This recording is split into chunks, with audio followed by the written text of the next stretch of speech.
Dhanik Bharat educational institutions inter IIT JEE NEET admission open. CM Vijay పై మరోసారి స్టాలిన్ సంచలన కామెంట్స్ చేశారు. తాను తలుచుకుంటే టీవీకే ప్రభుత్వం కూలిపోతుందన్నారు స్టాలిన్.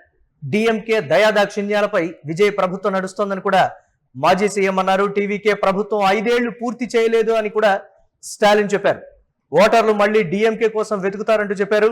టీవీకే కనీసం మెజారిటీ కూడా సాధించలేకపోయిందన్నారు స్టాలిన్. ఏ క్షణమైనా ప్రభుత్వం కూలిపోవచ్చంటూ కూడా మరోసారి సంచలన కామెంట్స్ చేశారు స్టాలిన్. దీనికి సంబంధించి మరిన్ని అప్డేట్స్ మా కరెస్పాండెంట్ కిరణ్ అందిస్తారు. కిరణ్, టీవీకే ప్రభుత్వం ఏర్పాటు చేసిన తర్వాత రెండోసారి సంచలనమైనటువంటి కామెంట్స్. గతంలో కూడా ప్రభుత్వం ఏర్పాటైన తర్వాత ఆయన చేసినటువంటి కామెంట్, మేము తలుచుకుంటే 6 నెలల్లో మళ్ళీ అధికారంలోకి వస్తామనేటువంటి మాట చేశారు. మళ్ళీ ఇప్పుడు ఏ క్షణమైనా సరే ప్రభుత్వం కూలిపోతుంది, డిఎంకే కోసం ఓటర్లు వెతుకుతారు అనేటువంటి సంచలన కామెంట్స్. ఏంటి ఉద్దేశం? ఒకవేళ డిఎంకే గ్రౌండ్ లెవెల్లో ఆ ప్లాన్ లో ఉందా, ఆ ప్లాన్ ని త్వరలో ఇంప్లిమెంట్ చేయబోతుందా అనేటువంటి మరొక వార్త కూడా తమిళనాడు జోరుగా చర్చ జరుగుతుంది. ఏంటి, ఎలా చూడాలంటారు స్టాలిన్ పదే పదే చేస్తున్నటువంటి ప్రభుత్వం కూలిపోయే అవకాశం అనే కామెంట్స్ ని? మురళి, తమిళనాడులో ఏ రాష్ట్రంలో జరగని ఆసక్తికరమైన రాజకీయాలు తమిళనాడులోనే నడుస్తున్నాయి. విజయ్ ప్రభుత్వం ఏర్పడి నేటికి కేవలం 13 రోజులు. ఈ 13 రోజుల కాలంలోనే విజయ్ ప్రభుత్వంపై ఎదురుదాడి ప్రారంభమైంది. ప్రతిపక్షాలు అలర్ట్ అయ్యాయి. ఏ రాజకీయ పార్టీ అయినా కానీ అధికారం నుంచి ప్రతిపక్షంలోకి వచ్చిన తర్వాత మినిమం 6 నెలల సమయం ప్రజల్లోకి వెళ్లరు, ప్రభుత్వాన్ని విమర్శించారు. కానీ ఇక్కడ విజయ్ అధికారంలో చేపట్టిన మరుసటి రోజు నుంచే ఎదురుదాడి ప్రారంభమైంది. కొలత్తూరు నియోజకవర్గంలో ఓడిపోయిన స్టాలిన్ మరుసటి రోజే నియోజకవర్గంలో అడుగు పెట్టారు. నియోజకవర్గ ప్రజలకు అభివాదం చేశారు. ఆర్డి శేఖర్, మాజీ మంత్రి ఆర్డి శేఖర్ వెంటే ఉన్నారు. తన నియోజకవర్గంలో పర్యటించారు. రాష్ట్ర వ్యాప్తంగా డిఎంకే 234 నియోజకవర్గాల్లో అప్పుడే కార్యాచరణ మొదలుపెట్టింది. కేవలం 13 రోజుల్లోనే ఒక రాజకీయ పార్టీ, అధికారంలో ఉన్న పార్టీ ఓడిపోయి ప్రతిపక్షంలోకి వచ్చిన తర్వాత కూడా నేరుగా యాక్టివ్ రాజకీయాలు ప్రారంభించింది. కేవలం విజయ్ పైన నమ్మకం లేకపోవడమే. ఇక్కడ తమిళనాడు ప్రజలు అస్థిర ప్రభుత్వాన్ని ఇచ్చారు, ఏదైతే సంకీర్ణ ప్రభుత్వాన్ని ఇచ్చారు. కేవలం విజయ్ పైన అభిమానంతో ఓట్లేశారు తప్పితే విజయ్ ని ముఖ్యమంత్రి చేయాలనే నేపథ్యంలో ఓట్లేయలేదనే ఒక ప్రచారం నడుస్తుంది. ఒక తల్లి బిడ్డ కోసం ఎలా ఆతృతపడుతుందో అలాగే డిఎంకే ప్రభుత్వం కోసం ఈ తమిళ ప్రజలు ఖచ్చితంగా ఆతృతపడే రోజు వస్తుందంటూ స్టాలిన్ చేసిన ఈ వ్యాఖ్యలు తమిళనాడు రాజకీయ వర్గాల్లో ఒక చర్చనీయాంశమైంది. కేవలం డిఎంకే దయాదాక్షిణాల మీదనే విజయ్ ప్రభుత్వం నడుస్తుంది. డిఎంకే మిత్రపక్షాలు కాంగ్రెస్, విసికే, కమ్యూనిస్టులు, ఇటు ఐయుఎంఎల్ ఈ మొత్తం పార్టీలన్నీ డిఎంకే కూటమిలో ఉన్నవే. కాంగ్రెస్ పార్టీ గెలిచిన 5 సీట్లు కూడా డిఎంకే దయాదాక్షిణ్యాల మాత్రమే గెలిచింది అనే ఒక విమర్శ చేస్తున్నారు నేరుగా స్టాలిన్.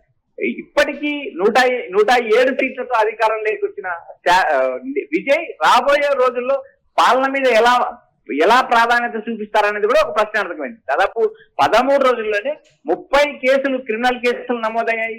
ఈ మహిళల పైన, బాలికల పైన కూడా అత్యాచారాలు జరుగుతున్నాయంటే ఇప్పటికే ఉదయనిత్యాలని విమర్శించారు. ప్రధానంగా స్టాలిన్ ఆయా నియోజకవర్గాల్లో పర్యటించడం కాకుండా వాళ్ళ క్షేత్రస్థాయి సమావేశాలు, మరో పక్క ఏవైతే డిఎంకే సమావేశాల్లో కూడా నేరుగా స్టాలిన్ ప్రభుత్వం ఎక్కువ రోజులు సాగదు, మధ్యంతర ఎన్నికలు వస్తాయి, 2029 ఎన్నికల్లోపు ఎన్నికలు జరిగే అవకాశం ఉన్నట్టు పదే తన పార్టీ కార్యకర్తల్ని, నేతల్ని కూడా ఆయన ఉత్సాహపరచడానికి వ్యాఖ్యలు చేస్తున్నారు. అయితే ఈ 13 రోజులు కూడా విజయ్ విభిన్న నిర్ణయాలు తీసుకున్నారు. ఈ నిర్ణయాలతో ప్రజలు కనీసం మినిమం 6 నెలల సమయం తర్వాతనే ప్రజలు కానీ నేతలు కానీ రియాక్ట్ అయ్యే అవకాశం ఉంది. ప్రస్తుతం ఉన్న రాజకీయాలు అయితే అటు టీవీకే ఇటు డిఎంకే మధ్య హోరాహోరీ పోరు అప్పుడే మొదలైందని స్పష్టంగా చెప్పచ్చు మురళి. పదే వినిపిస్తున్నటువంటి కామెంట్స్, అక్కడ జరుగుతున్నటువంటి రాజకీయ పరిణామాలన్నీ చూస్తే ఒక నెల రోజుల్లో, 1-2 నెలల్లో ఒక సంచలనం చోటు చేసుకోబోతోంది అనేటువంటి మాట డిఎంకే నేతలు, కార్యకర్తలు చెప్తున్నారు. స్టాలిన్ ఏదో మాస్టర్ ప్లాన్ లో ఉన్నారు కాబట్టే పదే ఇలాంటి కామెంట్స్ చేస్తున్నారు అని అంటే సరే, ఓటర్లలో, ప్రజల్లో వ్యతిరేకత వచ్చినప్పటికీ కూడా డెఫినెట్ గా 5 ఏళ్లు వెయిట్ చేసి ఉండాల్సినటువంటి పరిస్థితి ఉంది. కానీ రాజకీయంగా ఏదో చేయబోతున్నారు స్టాలిన్ అనేటువంటి మాట అయితే ప్రధానంగా వినిపిస్తోంది కదా. ఏంటి ఆ స్థాయి పరిణామాలు ఉంటాయంటారా తమిళనాడులో? మురళి, ఇక్కడ ప్రధానంగా విజయ్ చేసిన ఒక టెక్నికల్ మిస్టేకా లేదా విజయ్ అనుభవ రాహిత్యం అనే అంశాన్ని మనం ఇప్పుడు విమర్శించాల్సిన పరిస్థితి లేదు. ఎందుకంటే ఇక్కడ అన్నా డిఎంకేకి సంబంధించిన చీలిక వర్గం ఎమ్మెల్యేలు విజయ్కి నేరుగా అసెంబ్లీలో మద్దతు ప్రకటించారు. అయితే అన్నా డిఎంకే తిరుగుబాటు ఎమ్మెల్యేలకు ఎవరికి మంత్రి పదవులు ఇస్తే మేము కూటమి నుంచి బయటికి వైదొలుగుతామంటూ నేరుగా కమ్యూనిస్ట్ పార్టీతో సహా వీసీకే పార్టీ నేరుగా ప్రకటించింది. వీసీకే అధినేత తిరుమావలవన్ నేరుగా ఏదైతే ఈ అన్నా డిఎంకే తిరుగుబాటు నేతలకు మీరు మంత్రి పదవి ఇస్తే మేము తమ మద్దతును ఉపసంహరించుకుంటామంటూ ఆయన బహిరంగంగా హెచ్చరించిన నేపథ్యం విషయం. కమ్యూనిస్ట్ పార్టీలు కూడా అదే కోవలో ఉన్నాయి. కాంగ్రెస్ పార్టీ సైలెంట్ గా ఉన్నప్పటికీ అన్నా డిఎంకేలో ఉన్న తిరుగుబాటు నేతలు కూడా చివరికి మళ్ళీ అన్నా డిఎంకే గూటికే చేరారు.